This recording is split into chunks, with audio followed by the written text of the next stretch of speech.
우리 옆 사람하고 인사하시겠습니다. 건강하시고 평강이 넘치길 바랍니다.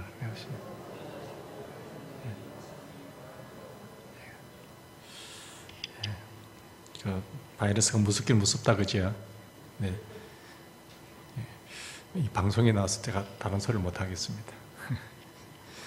우리가 인생을 살아가는 데 있어서 참 조심해야 될 것이 있고, 우리의 인생을 더 활짝 열리게 하기 위해서는 두 가지가 해결되셔야 돼요.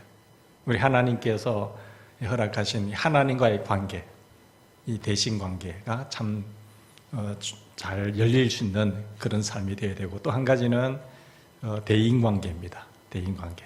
하나님과의 대신 관계 맺힌 것이 없는지 회개하는 것이, 그래야 기도 응답이 잘 돼요. 그 다음에 이 하나님과의 물질적인 관계가 열려야 됩니다. 그게 맺혀 있으면 하나님의 축복이 흘러 들어오질 않습니다. 그리고 대인 관계에 있어서 맺힌 것, 이런 것이 회복되는 것이 참 중요하거든요. 사람들과의 부부 관계도 마찬가지, 남녀 관계, 부부 관계, 부모와 자식과의 관계, 그리고 형제들과의 관계 뿐만 아니라 또 이 예수 믿는 교인들과의 소우 관계, 이것이 맺힌 것이 되면 안 되죠. 관계 면에 있어서 꼬인다든지 맺힌 것, 거리낌 있는 것 다 풀어야 됩니다. 그래야 하나님의 크신 온총 속에서 인생이 더 밝고 행복하게 살아갈 줄 믿습니다. 여러분, 천국이라는 게 다른 데 있는 것이 아니라 아무리 좋은 집을 짓고 또 좋은 곳에 산다고 하더라도 서로 관계가 불편하면, 서로 맺히면 그게 지옥이에요. 아무리 좋은 집에서 살 부부가 살고 돈이 많고 하더라도요, 그거는 행복하지 않습니다. 우리 성도들 간에 들어오면 좀 건물이 안 좋다 하더라도 서로 관계가 좋으면 서로 보고 싶고 행복하잖아요. 근데 건물은 어리어리하게 잘 지어놓고 우리가 대리석 같은 곳에서 모든 시설이 좋다고 하더라도 그 안에 구성원들이 서로 비뚤어져 있고 맺혀 있고 꼬여 있고 보면은 그게 지옥인 겁니다. 그러니까 저 사람 보면은 막 기분도 안 좋고 평안함이 없고, 근데 마지못해서 앉아있고 이라는 것은 참 안 좋은 거예요. 인생에서 그런 관계가 형성된다고 한다면 하나님께도 영광이 되지 않고 내 인생 자체가 힘들어지고 어려워지는 것입니다. 그러니까 인간관계는 바로 잡되 맺힌 것이 그대로 되면 안 되는 거죠. 목사님, 저는 항상 저만 손해보는데요, 이 남편이 볼 때는 내가 왜 저만 손해봐야 됩니까? 나쁜 짓 하는 건 이 남편이 하는데 내가 이 남편하고 살아야 됩니까? 그렇게 있을 수 있잖아요. 서로 부모님을 섬기는 같은 형제지지만은 왜 자꾸 내가 손해를 봐야 됩니까? 그렇지만 우리가 이 관계를 위해서 풀어야 모두가 행복하리라고 믿습니다. 그런데 맺힌 관계를 위해서 이 관계가 비뚤어진 꼬여있는 이 관계를 어떻게 푸느냐, 그것을 오늘 주님께서 말씀해 주고 있습니다. 1절 말씀 보세요. 실족하게 하는 것이 없을 수 없어요. 이 세상에 사는 동안에는 실족하게 할 수 없는 것이 없을 수는 없지만 다 실족할 수 있는 세상 속에 살아가고 있지 않습니까? 그런데 실족하는 자에게는 화로다. 이것을 실족하게 하는 것이 무엇일까요? 1절 말씀 보니까 실족하게 한다.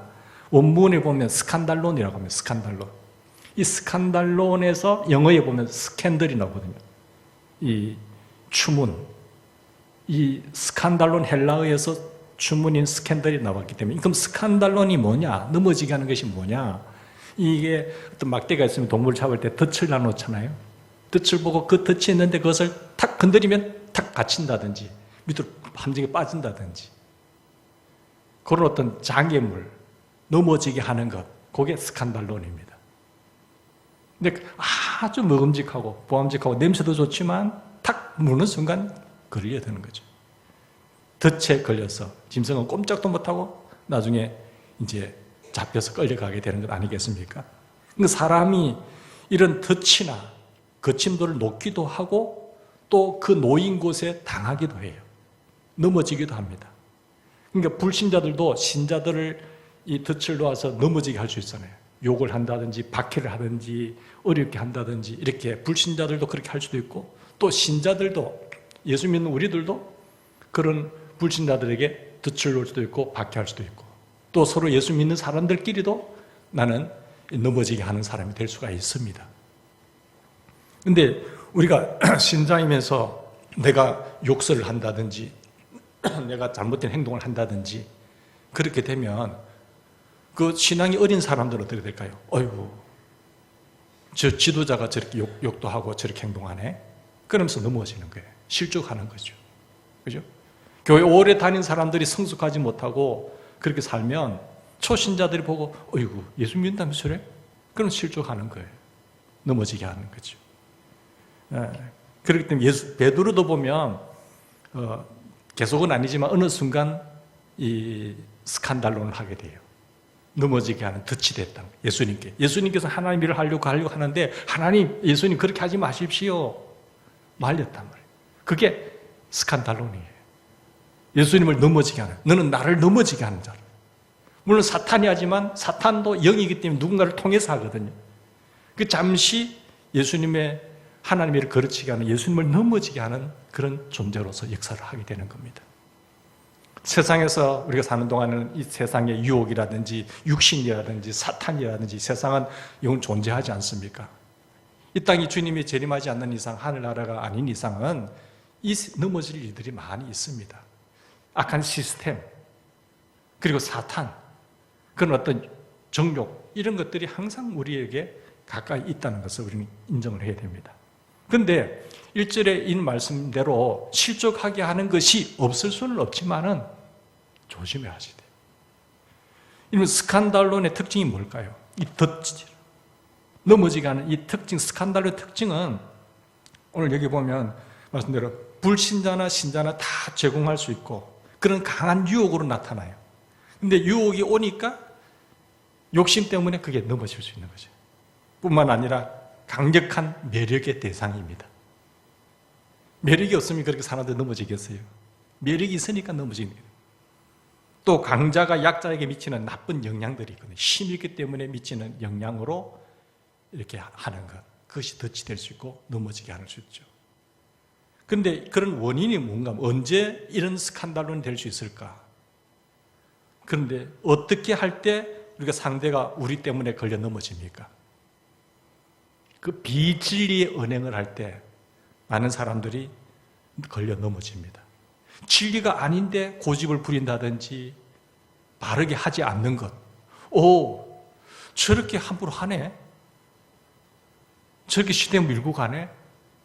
그러면 많은 사람들이 실족을 해요. 국가든지 교회든지 지도자들이 함부로 비진리를 강행할 때 사람들이 넘어지게 됩니다. 아, 이건 아닌데 이건 좀 너무 심했다. 그렇게 하는 거죠. 그게 원인이 될 수가 있죠. 뿐만 아니라 탐욕, 그런 편애 이런 것 때문에 실족할 수가 있어요. 사람들이 넘어집니다. 지위와 권력을 이용한다든지 그 자유를 오용한다든지 그렇게 하다 보면 사람들이 실족하게 돼요. 그 원인들이 그런 데서 나타나거든요. 불필요한 경쟁의식 때문에 또 그렇게 넘어질 수도 있어요. 서로 경쟁하다 보면 덫이 될 수 있고 내가 피해를 줄 수도 있고 내가 넘어질 수도 있고. 근데 우리는 다른 사람들에게 절대로 스칸달론이 되지 않도록 늘 주의하고 노력해야 됩니다. 내가 더 영향력이 있으면 있을수록, 내가 높은 지위에 있으면 있을수록 이게 남을 넘어지게 할 수 있거든요. 그래서 조심하셔야 돼요. 우리가 하나님의 말씀을 붙잡고 예수님과 동행하면서 주님 안에 거하면서 붙어 있으면 그걸 경계해서 잘 그런 일을 하지 않을 수 있지만 내 마음대로 내 자유와 모든 것을 걸리고 막 휘두르고 내 마음대로 살아가다 보면 이 걸려서 넘어지게 하는 스칸달론이 될 수 있단 말이죠. 여러분, 우리가 사랑의 빛으로 미움의 이 어둠을 물리칠 수 있기를 바랍니다. 어둠은 어둠 자체로는 절대로 어둠이 물러가지 않아요. 근데 어둠을 물리치는 가장 좋은 비결은 빛이 들어가면 어둠은 물러갑니다. 그 좋은 아름다운 행동이 들어가면 물러가요. 현실적으로 우리가 기억해야 됩니다. 이 세상에는 실족하게 하는 것이 스스로 넘어지는 사람들이 많습니다. 근데 우리가 사랑의 착한 행실을 가지고 비치게 하면 그 빛으로 말미암아 하나님께 영광이 되고 많은 사람들이 회복이 되고 일어나는 것을 보게 됩니다. 근데 중요한 것은 여러분, 세상에서는 실족하게 하는 것이, 즉 스칸달론이 없을 수는 없습니다. 그렇죠? 그렇지만 예수님께서 하신 말씀이 역시 뭡니까? 실족하게 하는 자는 화가 있단 말이에요. 이걸 명심하셔야 돼요. 세상이 주님 오시기 천국이 되기 전까지는 항상 있어요. 그러나 내가 이 스칸달론이 되면 안 돼요. 내가 실족하게 하는 자가 되면은 안 된단 말이에요.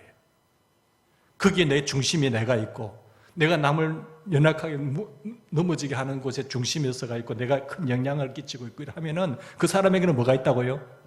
화가 있는 겁니다. 화가. 그렇게 선언하셨어요. 여러분 2절 말씀 보세요. 작은 자 중에 하나를 실족하게 할진대 차라리 연자 맷돌을 그 목에 매어 바다에 던지는 것이 낫다 했어요. 작은 자에게 작은 자는 누굽니까? 예수 믿는데 교회 안에 들어오는데 초신자들 있잖아요. 믿음이 좋은 사람이 아니고 믿음이 약한 사람이 있잖아요. 그런 사람들을 넘어지게 한다든지, 그런 사람들을 어떤 함정에 빠뜨린다든지, 그 사람이 내 때문에 실족을 당한다면 그렇게 영향을 끼치는 사람은 주님께서 선포하셨어요. 화가 있을 것이다. 그렇죠? 다른 사람을 실족하게 하는 사람의 책임이 얼마나 큰지를 주님께서 이렇게 묻겠다는 거잖아요. 그래서 우리는 하나님 은혜로 잘 되고 영향력이 있고 권력이 넘치고 지위가 높아지면 질수록 조심하셔야 돼요. 믿음이 없는 새신자들이 왔을 때 내 행동이, 내 말이 이 사람들을 넘어지게 하는 행동은 아닌지를 살펴야 된단 말이에요. 여러분, 이런 사람은, 예수님께서 실족하게 하는 사람은 차라리 그 사람은 연자 맷돌을 목에 메고 바다에 빠뜨리는 게 나은 거예요. 연자 맷돌이 어떤 맷돌인지 아시죠? 짐승들이 돌리는, 곡식을 할 때 하는 큰 맷돌을 해요. 그 맷돌을 내 목에 메고 바다에 빠뜨리지만 올라올 수 있겠습니까? 못 올라오는 거예요. 그대로 죽는 겁니다. 차라리 다른 사람을 실족하게 하는 그 사람은 스스로 연자 맷돌을 목에 메고 빠뜨리는 게 훨씬 낫다는 거예요. 얼마나 이것이 이 죄가 무서우면은 주님께서 그렇게 말씀하셨을 거예요. 절대로 그 연자 맷돌을 메면 밖으로 못 나옵니다. 그래서 예수님 그리스도를 믿지 않는 사람들은 실족하게 한 죄에 대한 대가로 뭘 했어요? 지옥 형벌을 주님 준비하셔요. 예수 믿지 않으면서 많은 사람을 실족하게 하는 사람은 지옥 형벌 속에 들어가게 되고, 그러나 우리 예수 믿는 사람으로서 남을 실족하게 하는 사람은 어떻게 된다고 했습니까? 우리는 지옥 가는 건 아니잖아요. 하나님의 자녀들이니까. 그런 사람에게는 우리에게 하나님의 무서운 징계가 있는 거예요. 너에게는 화가 있을 것이고, 너에게는 내가 그 죄값을 묻겠다는 거예요. 너에게는 그렇게 상황은 세상에 살면서 없을 수는 없겠지만 그렇게 실족하게 하는 사람에게 너는 화가 있다. 큰 징계가 오게 되는 겁니다. 그러니까 다른 사람을 실족하게 하는 것이 이렇게 무서운 거예요. 에휴, 뭐 그걸 하면 그만이지. 저 사람이 어떻게 되는지 말든지, 내 가족이고 내 형제고 상관없이 막 해버리고, 우리 교회 같은 교인인데 그렇게 해버리면 안 된다는 거예요. 그러니까 우리가 실족하지 않기 위해서 정신을 바짝 차리셔야 돼요. 깨어 있어야 돼요. 사탄은 우리를 그렇게 해서 우리를 파멸로 이끌어가고 있고 하나님께 징계를 받게 만들어가고 항상 유혹하는 거예요. 사탄은 우리가 잘 되고 평화롭게 지낸 것을, 에덴 동산에서 잘 지낸 것을 눈 뜨고 못 보는 게, 하나님 만드신 천사 중에서 그걸 타락해가지고 지옥 가려고 하는, 혼자 가기 섭섭하잖아요. 그래서 우리가 잘 살고 하는 걸 눈 뜨고 못 본다니까. 그래서 우리를 미혹하고 속여가지고 우리를 넘어지게 하는 장본인이 사탄이에요. 그러니까 절대 넘어지면 안 돼요. 정신을 바짝 차리셔야죠. 하나님을 믿어야지. 사탄이 뭐라고 하든지 내게 여건을 만들어준다고 하더라도 넘어지지 않는 우리가 되기를 바랍니다. 그러니까 이걸 맺혀있고 꼬여있고 서로 관계가 틀어져 있으면 풀으셔야 돼요. 이게 3절 4절 말씀이에요. 3절 4절 1절 2절에서는 다른 사람을 실족하게 하지 말라는 거예요. 실족하게 하지 말라. 그런 죄를 짓는 원인 제공을 하지 말라. 넘어지게 하지 말라. 죄를 짓도록 하지 말라는데 초점이 맞춰졌다고 한다면 3절, 4절은 그러면 죄를 지은 사람들이 어떻게 회복할 것이냐, 그 관계를 어떻게 회복할 것인가에 초점이 맞춰져 있어요. 그래서 3절, 4절 보세요. 너희는 스스로 조심하라. 뭘 조심해야 되는 겁니까? 1절, 2절 말씀처럼 되지 않도록 조심해야 되고 3절, 4절 말씀처럼 회복할 수 있도록 조심하라. 그죠? 그러니까 만일 네 형제가 죄를 범하거든 뭐 해야 돼요? 경고하고, 경고했는데 그가 회개하거든 용서하라는 거죠. 그러니까 우리가 죄를 지은 사람을 회복하는 단계가 있는데 첫 번째는 책망, 경고를 해야 돼요. 너 잘못했다 이거. 그것을 경고해서 깨닫게 만들어야 돼요. 설교를 하든지 성경 공부를 하든지 누가 조언을 하든지 찾아가서 개인적으로 이야기를 해서 경고를 해서 잘못된 것을 깨닫게 하는 것이 첫 번째고, 회복하기 위해서 두 번째 해야 되는, 그 사람이 들으면 깨달으면 뭐 할까요? 회개하겠죠. 세 번째, 그러면 용서하라는 거예요. 용서하고 다 풀으라는 거죠. 여러분, 그래서 우리가 본문에서 말하는 죄는 그냥 일반적인 죄가 아니고, 여러분 4절 말씀 보세요. 4절 보시면은 뭐라고 합니까? 만일 하루에 7번이라도 너에게 죄를 짓고 너의 죄라는 거죠. 4절에만 본문에 나와 있지만 원어에는 보면 3절에도 나오고 4절에도 나옵니다. 너에게 죄를 지으면, 형제 자매가 우리에게 죄를 지을 경우에 먼저 경고하는 거죠. 우리 예수 믿는 사람들 가운데, 아니면 우리 가족 가운데, 우리 친척들 가운데, 내가 잘 아는 가운데 형중에 죄를 지으면 먼저 경고하라는 거예요. 그러면 안 되지 않느냐? 그건 비질이 아니냐? 그건 진리가 아니지 않느냐? 그건 정의가 아니지 않느냐? 이게 지적해주는 책망을 먼저 하라는 거예요. 죄의 회복은 책망에서 시작됩니다. 죄를 지은 형제에게, 잘못하고 있는 그 사람에게 그것이 죄라고 이렇게 인식하게 해주는 것이 책망이에요. 경고예요. 죄의 심각성을 인식시켜주는 책망이 회복에 있어서 첫 번째입니다. 여러분, 형제자매가 나에게 죄를 지어도 그냥 방관하거나 그걸 묵인하거나 설적설적 넘어가게 하면요, 작은 누룩이 덩치가 커져갖고 온데 퍼져버려요. 그러면 막 대소롭게 지내버립니다. 아이고, 막 그래도 괜찮네. 교회가 풍비박산이 되든지 막 시끄러지든지 막 상관없이 하면 안 되는 거예요. 처음에 딱 할 때 딱 잡아야 되는 거예요. 누룩이 퍼지지 않도록 하는 거죠. 모든 잘못된 것이 잘못되지 않도록 처음에 딱 이야기하라는 거예요. 그러니까 방관하든지 묵인하든지 묵과하면 슬쩍 넘어가 버려요. 자녀들 키울 때도 마찬가지잖아요. 처음 잘못할 때 야! 딱 불러가지고 벌을 세우면서 이야기해 줘야 돼요. 그래야 절대로 안 해요. 대충 오냐 키우고 하면 훈련도 시키지 않고 지적도 하지 않고 하면 어떻게 돼요? 이게 아주 막 이제 간이 부어버려요. 크게 해가지고 부모 말도 안 듣고 이제 그 길로 나가게 되면 그때 잡으려면 힘들어지는 거예요. 너 하나님 자녀가 아니냐? 그렇게 하면 되겠느냐는 거죠. 머리 다 커서 이야기하면 말도 듣지 않는 거잖아요. 모든 죄를 다 책망해야 되는 건 아니지만, 여러분, 절대 죄가 별것 아니라고 묵과하지 않기를 바랍니다. 온 덩어리, 공동체가 다 퍼져버리면은 그건 걷잡을 수 없게 되는 거죠. 그래서 죄를 지었는데도 별일 없다는 듯, 아니면 죄를 짓지 않았다는 데 슬쩍슬쩍 넘어가면 안 된다는 것이고, 근데 그렇다고 해서 모든 죄를 다 지적하라는 건 아니에요. 모든 죄를 다 지적하면 그 집에 들어가고 싶겠습니까? 부부가 같이 살면서 이거 먹고 또 어떡하고 지적하면은 안 된다. 그런 거는 사랑으로 덮어주고, 사랑은 모든 것 한 대를 덮는다. 그죠? 덮어주고, 정말로 심각한 죄는 이거는 딱 짚고 넘어가야 되겠다 하면은 넘어가요. 그러니까 별것 아닌 것에 다 하면은 그렇게는 하지 말라는 거예요. 그 정도는 덮어줘야지. 그 정도의 그런 큰 마음을 가지고 덮어야지. 그걸 가지고 막 죽고 사는 문제도 아닌데, 그지? 아이들 지적할 때도 마찬가지예요. 딱 큰 문제, 결정적인 문제는, 딱 심각한 문제는 지적을 하고 고치되, 그렇지 않는 거는 그냥 사랑으로 덮어주라는 겁니다. 심각한 문제가 뭔지 그거를 우리가 잘 분별해서 퍼지지 않도록 해야 되는 게 중요합니다. 자, 그렇게 하고 경고를 하면 뭐 해라고요? 사람을 세우는 데 있어서, 관계를 푸는 데 있어서 그 다음에 회개가 오는 거죠. 회개. 나에게 심각한 죄를 지을 경우에 책망해서 깨닫게 해줌으로 그 사람을 깨달아서 회개하라. 회개하면 이 회개할 때에 지정의가 다 돼야 됩니다. 사람 인격적인 동물이기 때문에, 사람이기 때문에 지적으로 내가 그 죄를 구체적으로 인정을 해야 돼요. 아, 그렇구나. 그리고 그 감정적으로, 정적으로 그 죄를 가지고 가슴 아파야 됩니다. 통회해야 됩니다. 세 번째, 그러면서 그 죄를 내가 잘못했다고 청산해야 되는 거예요. 없애야 되는 거죠. 네? 머리로는 죄를 인정하면서 가슴으로 아파하지 않는 것은 진정한 회개가 아니에요.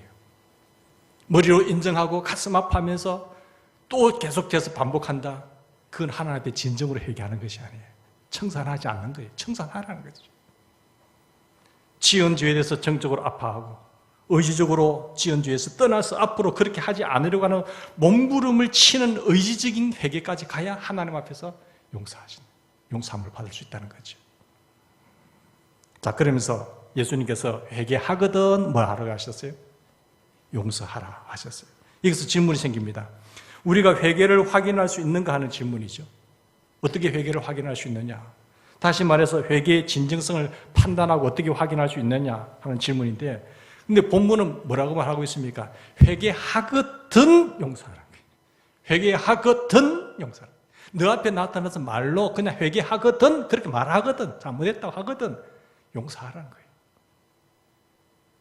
이 사람의 그 회개가 진정성이 있느냐 없느냐, 그 마음까지 우리가 어떻게 압니까? 근데 볼 때 여기서 70번씩 7번을 해야 되니까 오늘도 말만 하고 또 내일 똑같은 글을 하고 모레도 또 하고 또 10번이나 그렇게 하는데, 잘못했다고 하는데, 그러나 70번씩 7번이라도 그렇게 하거든 용서하라는 거예요. 그런데 그 마음과 그 보복은 누가 하세요? 상대가 회개하면 그 진정성을 헤아리지 너는 말고 너는 용서를 해라. 보복과 처벌은 국가의 법에 따라 하든지 하나님이 보복하십니다. 믿으세요? 그거는 하나님의 권한이에요. 보복은 하나님께서 하십니다. 보복은 우리가 할 것이 아니라 하나님의 고유 권한이기 때문에 하나님께 맡게 됩니다. 너는 그 사람이 그렇게 말이라도 하거든 용서해야 되는 거예요. 그래야 내가 자유롭습니다. 우리는 다만 상대가 잘못했다고 하면 용서할 뿐인 것이죠. 여러분, 가해자는 사과만 하는 것이 아니라 회개해야 하나님 앞에 용서를 받아요. 가해자는 하나님 앞에 용서를 받으려면 진정성 그냥 말로만 하는 것이 아니라 정말 회개를 해야 지정의 하나님 용서를 받아요. 그러나 우리는, 피해자는 그 사람이 진정성을 갖고 있든지 어떻게 하든지 상관없이 내게 찾아와서 그렇게 하거든 용서를 해야 됩니다. 보복과 처벌은 누가 하신다고요? 하나님이 하신대요. 그걸 내가 보복하겠다. 저 사람 내게 그랬으니까 나도 한번 보자. 그러려면 내가 먼저 다치고 서로 망가집니다. 그래, 한번 보자. 너 이랬지? 나는 몇 배로 갚아줄게. 내가 왜 합니까, 그걸? 하나님의 권한을 내가 왜 합니까? 그러면 자손 대대로 넘어가면서 관계가 회복이 안 돼요. 나는 용서를 해버리는 거죠. 그 사람 하면. 하루에 7번 죄를 짓고 7번 회개하면은 피해자는 용서해야 되고, 예수께서 4절 말씀 보세요. 하루에 7번이라도 내게 죄를 짓고 7번 내게 돌아와 내게 회개하노라 하거든 용서하라. 마태복음 18장에 보면요, 7번이 아니라 7번을 70번씩 7번이라도 7,499, 490번이라도 용서하라는 거죠. 여러분, 이게 자유로우시기 바랍니다. 하나님, 내 눈에 뭐가 들어오기는 절대로 안 돼요. 선의 자행을 정해주십시오. 안 됩니다. 그럼 내가 마귀에게 딱 사로잡히는 겁니다. 하나님, 나 저 사람 보면 정말 밥맛도 없고 안 되는데 그런 마음을 하나님 지워달라고 기도하시대요. 하나님, 나는 저를 용서할 수 없어요. 하나님, 내 마음을 붙잡아 주세요. 큰 마음 주세요. 하나님 붙잡아 주세요. 내 이 사랑하는 남편이, 사랑 못 남편, 이 모습 같은 남편, 내 이하고는 마지못해 사는데 어떻게 할까요?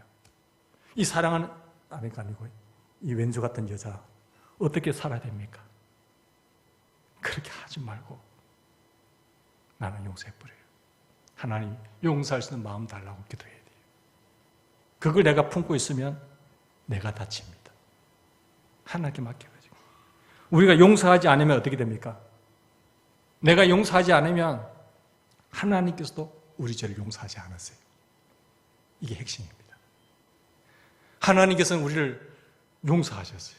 예를 들어서 비유를 주님께서 말씀하셨잖아요. 1만 달란트 빚진 자가 내 이것 좀 탕감시켜달라고 했는데 용서해 줬어요. 다 탕감해 줬어요. 그런데 탕감을 받고 1만 달란트 비교가 안 됩니다. 금액으로 비하면. 나가는데 100데나리온 내게 빚진 사람 만났어요. 야, 너 지금까지 100데나리온 빚을 안 갚았어? 1데나리온이 뭡니까? 한 사람의 장정의 하루 품삯이잖아요. 상당한 돈이죠. 그러나 자기는 1만 달란트를 탕감을 받았는데 그걸 가지고 건드리면 되겠냐? 안 된다는 거예요. 너희가 우리가 하나님 앞에 용서를 못 받는다는 것은 호적에서 지운다는 것이 아니에요. 하나님의 징계를 받는다는 그런 의미입니다. 만일 회개하지 않는다면 어떻게 되느냐? 마태복음 18장 15절을 보면 이 사람이 잘못했는데 회개하지 않으면 먼저 네가 가서 뭐 해야 돼요? 잘못을 지적해주고 회개하라고 바로 잡아주는 거예요. 내가 가서 이야기했는데도 피해자가 가해자에 가서 이야기했는데도 가해자가 자기에서 깨닫지 않고 회개를 안 한다. 그러면 증인을 데리고 가라 했잖아요. 증인을 두세 사람을 데리고 가서 이야기를 하라. 그래도 받아들이지 않으면 그걸 교회에 이야기해라. 교회 당회에 이야기하든지 당회에 이야기를 하고 그것을 결정해서 그래도 듣지 않고는 그 사람을 추방시키라는 거죠.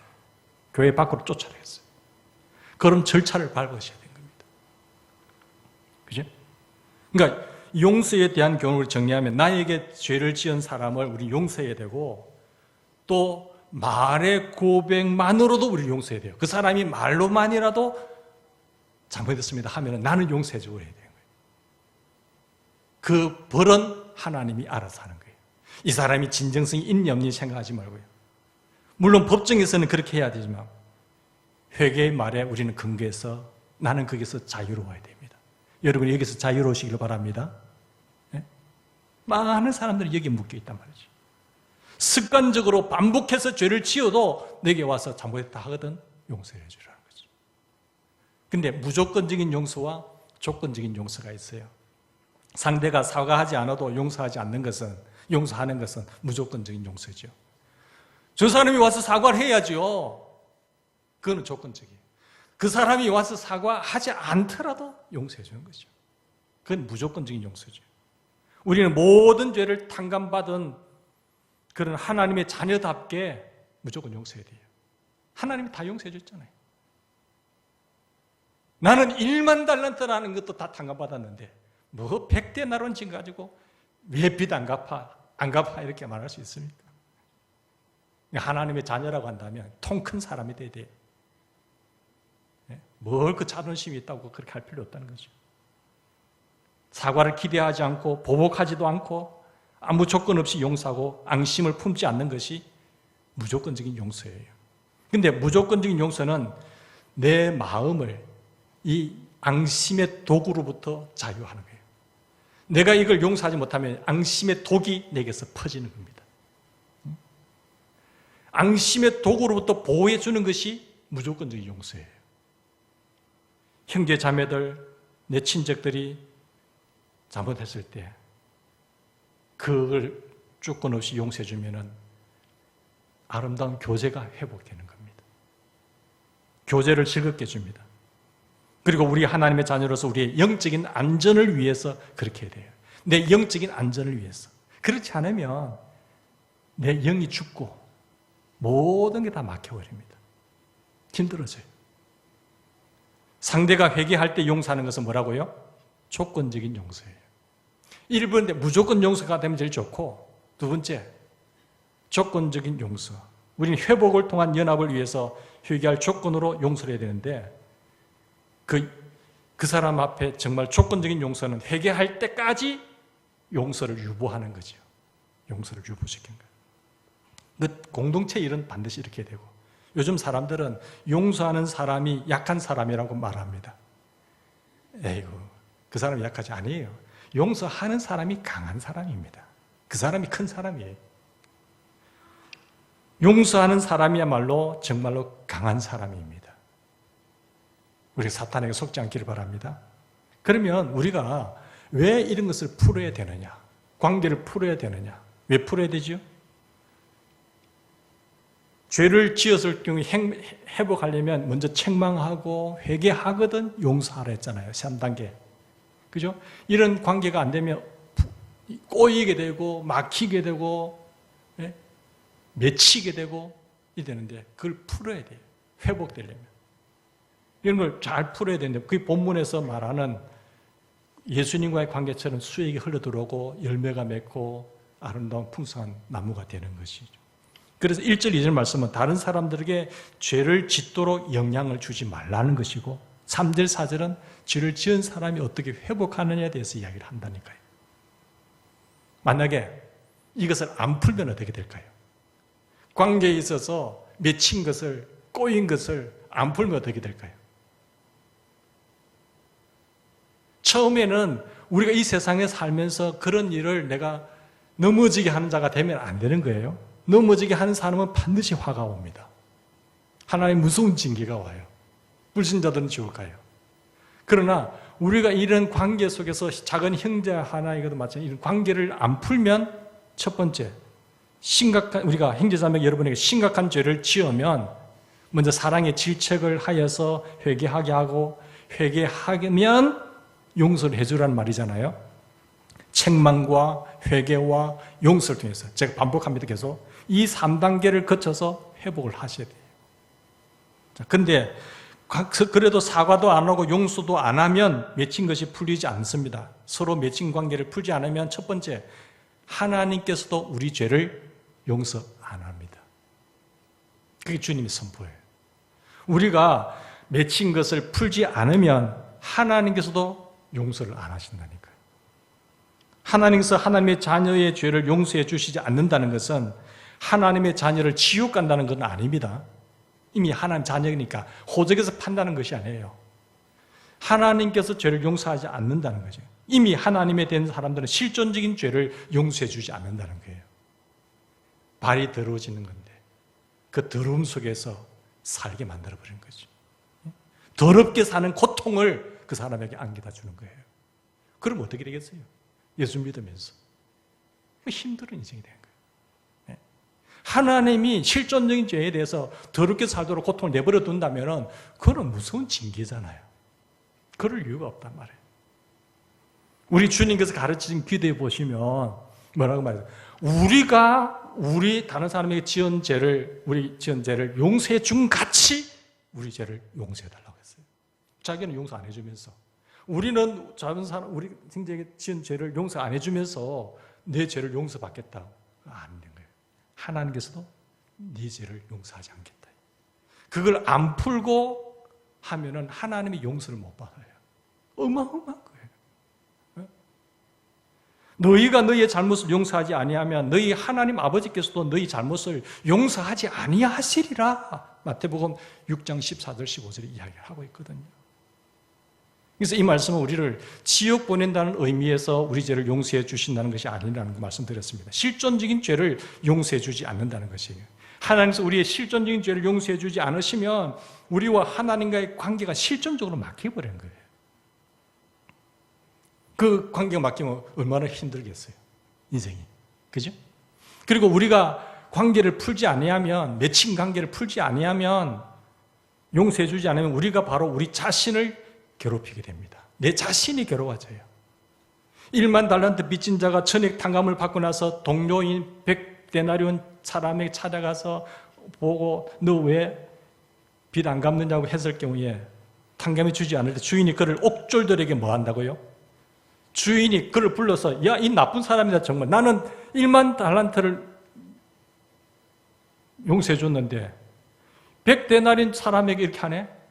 주인이 뭐라고 보고 이 사람들은 옥졸들을 불러서 가다 버리라 했어요. 옥졸들. 그래서 옥졸들은 고문자들을 말합니다. 고문자들. 우리가 형제자매를 용서하지 않으면 우리가 하나님에 의해서 고문자들에게 넘겨져서 고문을 당하게 돼 있어요. 이 정말 은혜를 모르는 사람이다. 나는 너가 조금 보고 다 용서해 주느냐? 나는 그냥 용서 다 해줬어. 그것도 내 죄가 영원히 지옥 갈 수밖에 없는 존재인데 그 하나님의 놀라운 은총을 받으면서 그렇게 탕감을 받았는데 그 뭐 죄라고 그 너는 그렇게 안 갚음하고 있느냐 하는 거예요. 이를 옥졸들에게 넘겨서 고문당하게 해버려라. 그래서 우리 그 되면 어떻게 됩니까? 우리 자신이 괴롭힘을 당하는 거예요. 절대 나 자신을 위해서도 그렇게 하시면 안 돼요.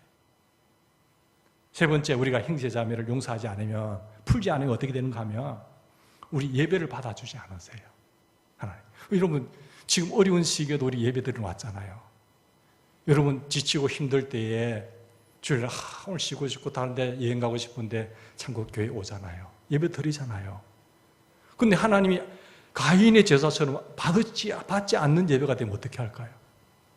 아벨의 제사처럼 하나님 받으시는 예배, 하나님 기뻐하시는 예배가 되어야 되는데 연락이 되지 않고 하나님 받지 않는 예배가 되면 그 불행이잖아요. 뭐 할 때 안 받으신다고요? 용서하지 아니하면 네 예배 안 받겠다는 거예요. 만약 예수님께서 예물을 제단에 드리다가 거기서 내 형제에게 원망 들을 만한 일이 있는 것이 생각나거든 예물을 제단 앞에 두고 먼저 가서 형제와 화목하고 와서 예물을 드리라고 했어요. 먼저 해야 될 것이 뭔가 하면 우리가 형제끼리 잘못한 거 풀으라는 거예요. 화목하고 와서 해라는 거예요. 형제에게 원망 들을 만한 일 중에 용서해 주지 않는 것도 포함되는 거죠. 형제 자매를 용서해 주고 예배를 드려야 하나님이 받으시는 예배가 된다라는 것을 말씀해 주고 있습니다. 여러분, 예배가 살아야 내가 삽니다. 예배가 살아야 내가 은혜가 넘치고 영이 열리고 회복의 역사가 나타나고 기쁨이 넘치는 거죠. 인생이 활짝 열리는 거예요. 예배가 닫혀버리고 예배가 죽어버리면 내가 죽어가는 겁니다. 내 영이 죽어가는 거예요. 피폐한 인생이 되는 거예요. 하나님과 관계가 막히고 소통이 안 된다면 어떻게 되겠어요? 하나님께서 받으시는 예배를 드려서 우리의 영혼이 막힌 데가 뚫어지기를 바랍니다. 우리의 인생에 막힌 데가 뚫어지게 돼요. 예배가 열리면 인생이 열리게 되는 거예요. 예배가 왜 막히느냐? 예증을 안 풀기 때문에 그래요. 용서하지 않기 때문에 그래요. 또 우리가 네 번째로 용서하지 않으면 어떻게 되는가? 우리의 기도도 막힙니다. 기도가 막혀요. 여러분, 우리가 기도할 것이 얼마나 많습니까? 남편이 아내를 용서하지 않고 아내가 남편 용서하지 않고 하는 그런 기도 안 열립니다. 우리 서로 믿는 형제 아버지 앞에서 아버지라 부르면서 믿는 형제들끼리 서로 용서하지 않고 맺혀 있으면 기도가 막혀요. 기도가 응답이 안 돼요. 여러분, 응답만 되면 하나님은 전능하셔서 다 하시거든요. 그런데 응답을 보류시켜버려요. 얼마나 무섭습니까, 여러분? 많이 올려놨는데 회개하지 않으니까, 용서하지 않으니까 보류시켜요. 보류. 네? 보류. 우리의 기도가 막히지 않도록 위해서라도 여러분 용서하시길 바랍니다. 다섯 번째, 용서하지 않으면 인간관계 네트워크가 점점 좁아져요. 인맥이 점점 좁아집니다.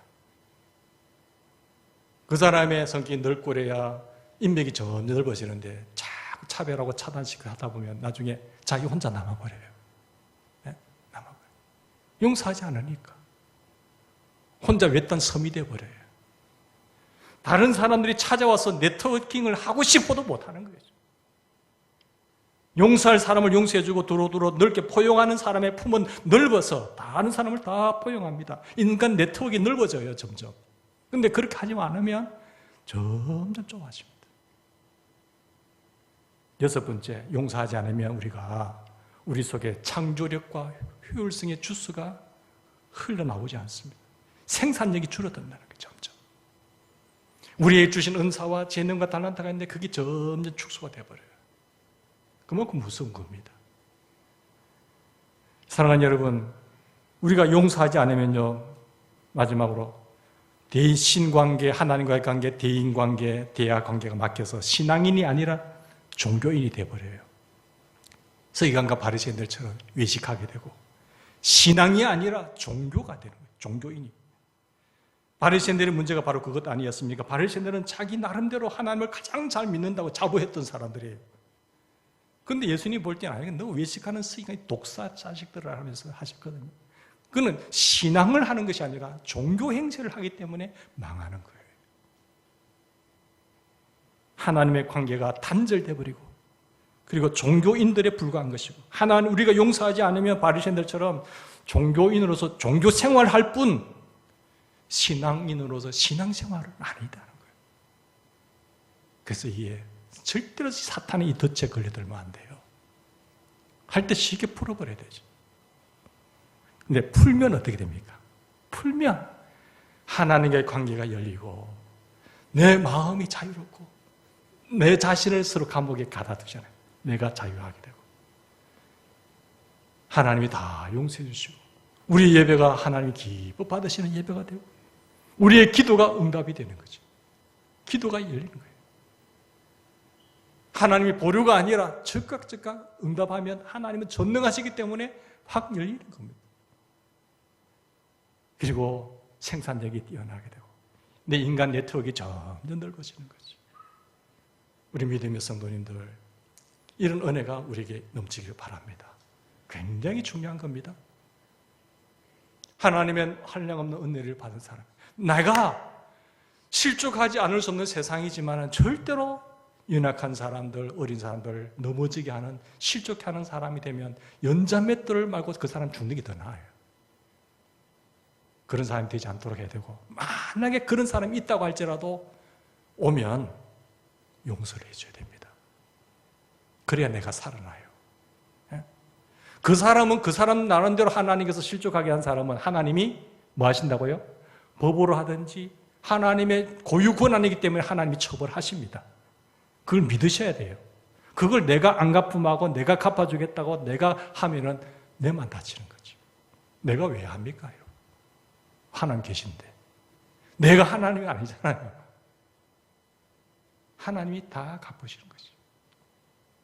우리가 내가 풀므로 말미암아, 내가 용서해 줌으로 말미암아 하거든, 말이라도 하거든 해줘버려요. 무조건적인 용서가 있으면 더 좋고. 그래서 하나님과 대신관계가 열리고 대인관계가 열리고 회복의 역사가 나타나요. 부흥하는 교회들은요, 가정이라든지 보면 그냥 좋은 거예요. 행복한 거죠. 다 관계 풀어지니까 행복하고 보고 싶고 화기애애하는 건데 그게 아니고 서로 힘들어지면 종교인이 되면 불편한 겁니다. 다른 사람들은 오면은 딱 느낍니다. 바로 느낍니다. 분위기라는 건. 그죠? 근데 우리가 큰 것을 뭐 바라겠다가 뭘 하겠다. 그건 아니에요. 아니에요. 아무리 의리의리한 곳에 잘 살아도 그 가정에 부부가 서로 힘들어하면 그건 지옥이에요. 차라리 그걸 안 하는 게 나아요.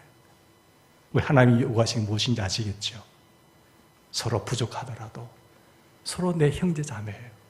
하나님께서도 이 사람 내 자녀고 근데 큰 형님이 잘했니? 작은 너가 못했니? 이렇게 되면 안 된다는 거죠. 여러분의 가정이 화기애애하길 바랍니다. 우리 믿음의 식구들끼리 화기애애하셔야 돼요. 다 푸셔야 돼요. 맺힌 거.